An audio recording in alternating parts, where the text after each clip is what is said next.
Coming up on First at 4, it's a pipeline for young people in Hazard who want to open a small business, how the program is connecting them with local business owners. Plus, all of the staff at a Dollar General all quit at the same time. The reasons why they left and how the store responded. Plus, we are tracking some wet weather later this week. Your forecast coming up as Mountain News First at 4 starts now. Dedicated to Eastern and Southern Kentucky, this is WYMT Mountain News First at 4. Good afternoon, I'm Steve Hensley. First at 4, future business owners are getting the opportunity to learn all about what it takes to run their own business. WYMT's Olivia Calfee shares what this could mean for students in the city of Hazard. It is a program called the City of Hazard Entrepreneur Fellowship, and it gives high school and college students who are interested in owning their own business learn from business leaders in the community. And earlier I spoke with downtown coordinator Bailey Richards about why opportunities like this are important for younger generations. By creating this pipeline of youth that have an interest in small business and an interest in business ownership and things like that, and then connecting them to people that are doing it successfully in their hometown, they can see, yes, this is something I could do here. And it kind of creates that next level pipeline of those next small business owners. Bailey says another plus to this program is that the students also get paid for the 8 weeks that they are a part of it. And not only will they get to work with local business leaders, but they'll also get the opportunity to write their own business plan. But for now, I am reporting in Hazard, Olivia Calfee, WYMT Mountain News. Olivia, thank you. Students can find a link to apply for the program by visiting this story on our website. Families may have been eager for the new free application for federal student aid, or FAFSA application, but there have been some issues. The new application was supposed to make funding more accessible for students, but with anything new comes new issues. Students are now having to wait longer to hear from colleges and universities about the aid they will receive. Educational leaders like President of Hazard Community and Technical College, Dr. Jennifer Linden, says it's part of the process. And these changes are meant to be and will be beneficial in the end.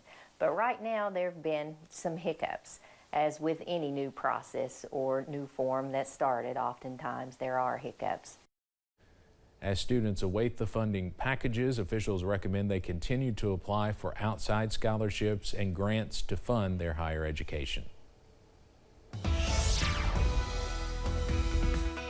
We are tracking some awesome weather across the region on this Tuesday. Plenty of blue sky and sunshine. Let's take a live look from Buffalo Mountain. That current temperature is well above average, up to 68 degrees in Perry County, sitting at 66 in Irvin, also in Jackson and Pikeville, 65. Over in London, 68 also in Somerset and in Williamsburg at this hour. So we are nice and comfortable on this Tuesday afternoon. Up on first alert, pinpoint Doppler, not a drop, all thanks to high pressure that continues to sit over our region. So that means more dry weather is on the way as we go into this evening. So if you have those plans, be sure to enjoy the calm weather. We stay dry under a mainly clear sky. Those lows are chilly as you wake up on Wednesday thanks to a mainly clear sky. And most of us wake up in the upper 30s to lower 40s. Most of us also dry tomorrow, but rain chances are set to increase by Thursday and Friday, and then tracking some much cooler air as we go into next week. Highs go from the 70s on Thursday to the 40s as we go into next Monday, also by Tuesday. So we are much cooler by early next week. Those details coming up in just a few minutes. Steve? Cameron, thank you. Special Counsel Robert Hur testifying before a House Judiciary Committee today about his investigation into President Biden's classified documents case. Hur defended his year-long probe seeking not to prosecute Biden after finding he willfully retained classified materials after the end of his vice presidency. Republicans calling that decision a double standard. It would be toxic to the rule of law on its face if it was just two ordinary citizens. But the fact that the only person being prosecuted for this offense happens to be the president's political opponent makes this an unprecedented assault on our democracy. We'll have much more testimony from today's proceedings ahead at 5:30. Customers hoping to shop at a Dollar General in southwest Wisconsin last weekend got quite a surprise. The store was closed for several hours after all of its employees decided to quit. Savannah Tomei spoke with the store's former general manager to find out why. This is something we've been talking about, the last couple months. Trina Tribole was the general manager for about a year. After their shift Friday, the crew left this note on the door. She says they were underpaid and overworked. Until Friday night when we walked away this weekend was my first time off since Christmas. She will now be taking a mental break while the other 5 former staff members had other jobs lined up. She says something that really bothered them was the amount of things thrown in the trash. She says Dollar General donates some items, but the rules are very specific.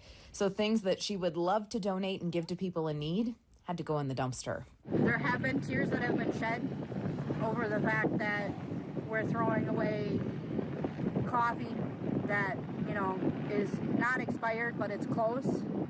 Or you're throwing out a box of Lucky Charms that there's a whole bunch of world full of kids that would love to eat those, but you can't donate them out because you're supposed to throw them away. She says they didn't want to leave. They wanted all their hard work to be appreciated, especially when they have customers who rely on them. A lot of our regulars came in there every day, and it's hard on all of us to not be able to see them every day, because they brighten your day. Making a bold statement by walking away and starting a new chapter. That Dollar General reopened late on Saturday with a different staff. A company spokesperson issued a statement that apologized for the inconvenience its customers experienced while the store was closed, saying the store is committed to providing an environment where employees can grow their careers and feel valued. Police in Columbus, Ohio are investigating after a child spent the night locked inside a Target store. The store closed at 10 Sunday night. Police say the 12-year-old boy was locked inside until an employee found him while opening the store around 6:15 Monday morning. The question on many minds is how a child was able to spend the night inside Target. It's just shocking to me that they wouldn't be able to, go through and see that there's a kid in here. A child alone, period, is bad, but then inside a retail store, a whole lot of things could happen. Officials took the child to Children's Services. That's when police discovered he was the 12-year-old boy reported missing by his family the day before. Now he's home safe, but questions remain about how this could have happened in the first place. Coming up on First at 4, scientists exploring one of the most remote parts of the ocean have discovered more than 100 new species. We'll have a look at what they found. Plus, we are warm in the short term, but we are much cooler by early next week. Those details after this break.